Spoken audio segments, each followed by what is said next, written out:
சிவராத்திரி அப்படின்னு சொன்னாலே பெரிய பெரிய கோயிலுக்கு தான் போகணும், அங்கே போய் வழிபாடு செய்தால் தான் நமக்கு முழு பலனும் கிடைக்கும் அப்படின்னு சில பேருக்கு ஒரு எண்ணம் உண்டு. அது முற்றிலும் தவறு.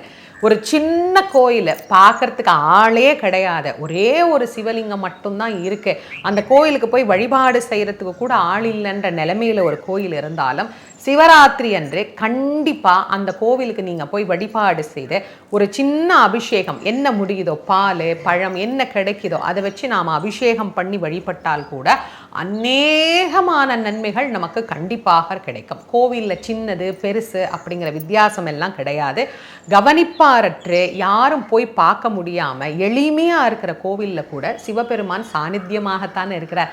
சுவாமி ஒன்று தான், அவர் எங்கும் நீக்கமர ஒரே போல தான் நிறைந்திருக்கிறார். அதனால் நீங்கள் ஒரு சின்ன கோயிலாக இருந்தாலும் அங்கே போய் இந்த சிவராத்திரி அன்னைக்கு முழு நேரமும் வழிபாடு செய்து பாருங்க, மனசுக்கு எவ்வளவு நிறைவான மகிழ்ச்சியையும் சந்தோஷத்தையும் இறைவன் கொடுக்கிறார் அப்படின்னு.